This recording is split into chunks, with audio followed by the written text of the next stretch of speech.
जय श्री राम, जय श्री राम। राम नवमी को भगवान श्री राम का अवतारण दिव्या के रूप में मनाते हैं। यह पर्व हिंदू पंचांग के प्रथम माह चैत्रा के शुक्ल पक्ष की नवमी के दिन आता है और यह उत्सव चैत्र नवरात्रि का 9वें दिन के रूप में भी मनाया जाता है। श्री राम का प्रगटाए अभिजीत नक्षत्र में दोपहर 12 बजे हुआ था। भगवान श्री राम को भारत में एक आदर्श पुरुष के रूप में मनाया जाता है। इस कारण उन्हें मर्यादा पुरुषोत्तम श्री राम कहा जाता है और उनके उच्चतम प्रशंसनीय कौशल्या को राम राज्य के नाम से संबोधित किया जाता है।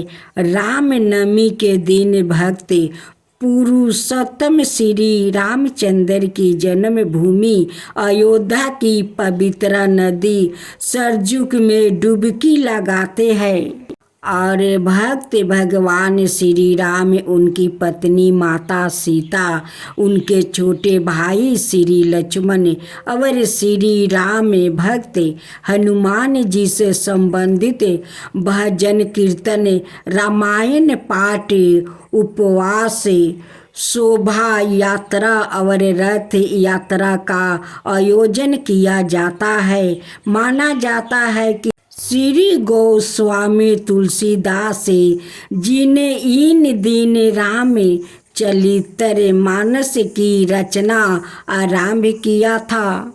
अब श्री राम जी के कथा सुने। भगवान श्री राम ने रावण के सारे षड्यंत्रों को समझ कर एकांत में सीता जी को समझाते हुए कहा, प्रिया, अब मैं कुछ मनुष्य लीला करना चाहता हूँ। अब तुम मेरे साथ अपनी माया रूपी छाया को छोड़कर कुछ समय के लिए अग्नि में निवास करो।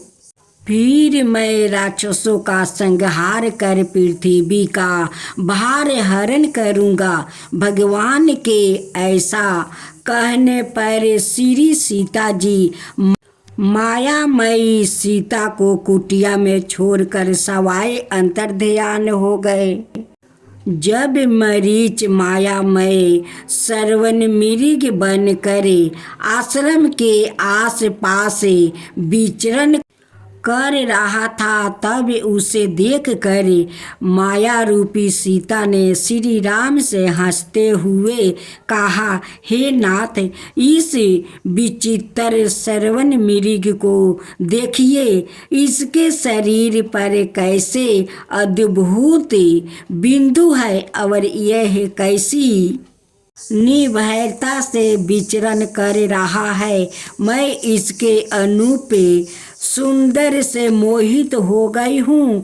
आप इसे बांध कर ला दीजिए। यह सुंदर हिरन मेरा कीड़ा मृग बनेगा। यदि ऐसा संभव ना हो सके तो इसका वध करके इसकी सुंदर छल ही ले आइए।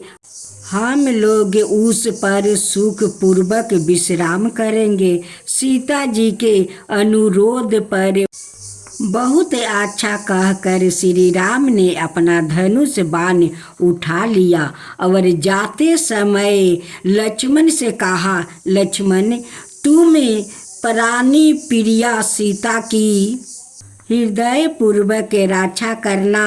वन में बड़े ही मायावी और भयंकर राक्षस विचरण किया करते हैं, अतः तुम विशेष सावधान रहना। ऐसा कहकर श्री राम माया मृग के पीछे दौड़ पड़े। भगवान श्री राम बड़े ही भक्त वत्सल है। वो सब कुछ जानते थे, तथापि सीता जी को प्रसन्न करने के लिए वो मृग के पीछे गए। वो मिरीग कभी तो पास दिखाई देता था, कभी एक क्षण में ही दूर भाग कर छिप जाता था। इस प्रकार कुलते छिपते वो श्री राम को दूर गहन वन में ले गया। वहाँ भगवान श्री राम ने अपने धनुष पर एक क्षण बाण का साधना किया और एक ही लक्ष्य में उसे मृग रूपी मरीच का वध कर डाला। बाण लगते ही मरीच अपने पूर्व रूप में आ गया और रक्त ओमन करता हुआ पृथ्वी पर गिर पड़ा। उसके बाद उसने श्री राम के सवर में, हाय लक्ष्मण रक्षा करो, करुण स्वर से पूरे वन प्रदेश को गुजार दिया। इधर सीता जी के कानों में जब हाय लक्ष्मण रक्षा करो का करुण स्वर पड़ा, तब वो भय और शोक से व्याकुल हो गई। उन्होंने लक्ष्मण से कहा, लक्ष्मण तुम शीघ्र जाओ, लगता है तुम्हारे बड़े भैया पर कोई भयानक संकट आ पड़ा है। लक्ष्मण ने कहा, देवी आप अनावश्यक भय और चिंता को त्याग दो। भगवान श्री राम पलकों के संकेत मात्रा से इस दृष्टि का सूचन और संहार होता है। उन पर सपना में भी संकट नहीं आ सकता है। इस पर सीता जी ने क्रोधित होकर लक्ष्मण को कटु वचन कहा। उसके बाद लक्ष्मण दुखी मन से सीता को वन देवियों को सौंप कर चले गए। उसी समय मौका पाकर रावण भिक्षु के भेष में सीता के पास आया और भिक्षु की याचना की। सीता जी ने कंदमूल आदि देकर भिक्षुक का स्वागत करना चाहा, किंतु उसने भिक्षा लेने से इनकार कर दिया और कहा, मैं विश्वा मुनि का पुत्र राक्षस राज रावण हूँ। अब तुम मेरे साथ लंका चलकर ऐश्वर्य सुख का उपयोग करो। उस वनवासी राम में क्या रखा है। उसकी बातें सुनकर सीता जी ने कहा, दुष्ट तू ठहर जा, अभी मेरे पति अपने भाई के साथ आता ही होगा। सिंह की स्त्रियों को खरगोश ले जाए, यह संभव नहीं। थोड़ी ही देर में श्री राम के बाणों से छीन बीन होकर तू यमलोक चला जाएगा। सीता जी की बातों से क्रोधित होकर रावण ने उन्हें उठा लिया और अपने रथ में डालकर आकाश मार्ग से लंका की ओर चल पड़ा।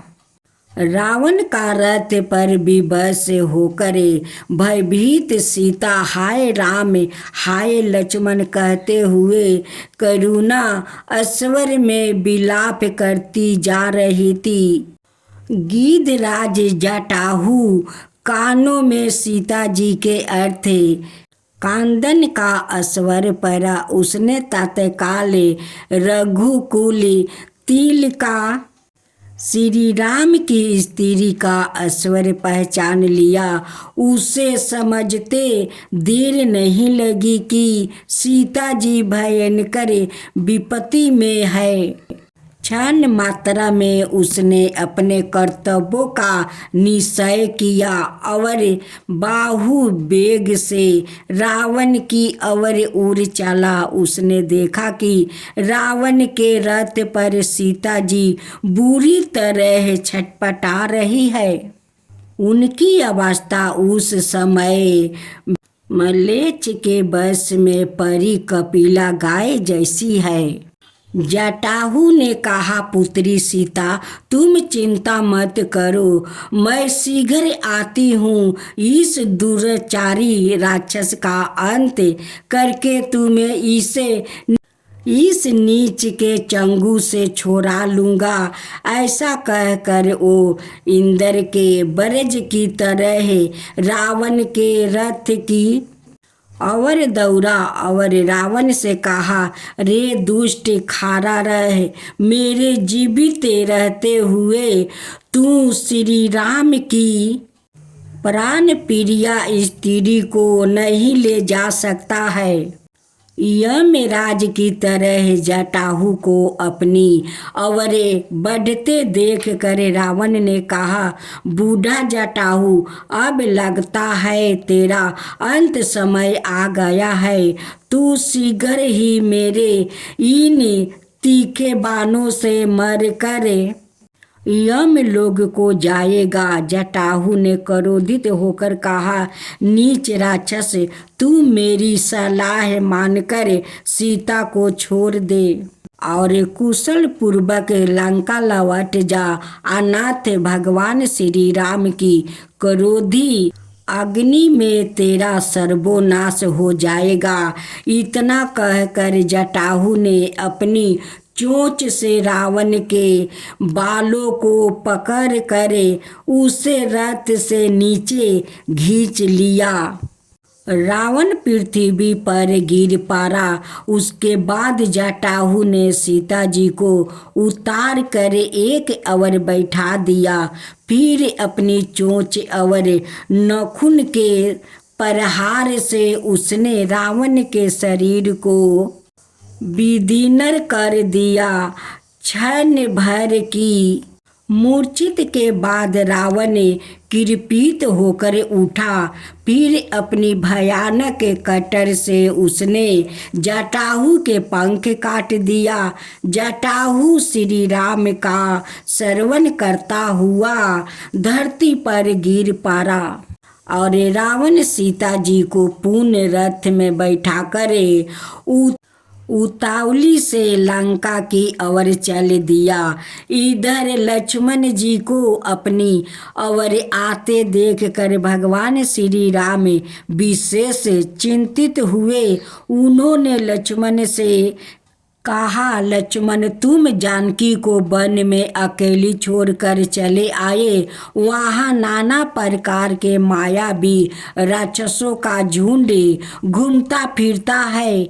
मेरे मन कहता है कि सीता कुटिया में नहीं है। फिर श्री राम लक्ष्मण के साथ लौट कर अपने आश्रम में आए और आश्रम में सीता को ना देख कर वो सामने विरही मनुष्य की भांति शोक करने लगे। वो वन की द्रुम लताओं से सीता का पता पूछते हुए उधर इधर उनकी खोज करने लगे। आगे मार्ग में गिद्धराज जटाहू मिला। वो भगवान श्री राम के चरणों की रेखाओं स्मरण कर रहा था।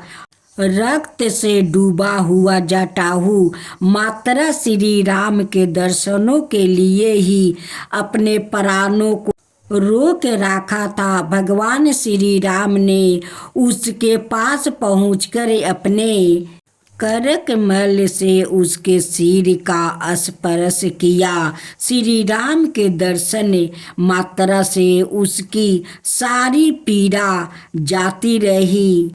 धीरज धारण कर जटाहू ने श्री राम से कहा, हे नाथ, लंकापति रावण ने मेरी यह दशा की है। वही दुष्ट सीता का हरण कर उन्हें दक्षिण दिशा की ओर ले गया है। अब आप मुझे इस शरीर को छोड़कर जाने की आज्ञा दीजिए। भगवान श्री राम ने कहा, हे तात, आपको मुनियों के लिए भी अत्यंत दुर्लभ मेरे परम धाम की प्राप्ति होगी। इसमें मेरा आप पर कोई उपकार नहीं है। अपितु यह आपका द्वारा परिहित में किए गए तन त्याग का परिणाम है। फिर सब देखते देखते जटाहु चतुर्भुज रूप धारण करे और भगवान की स्तुति करके परम धाम को चले गए।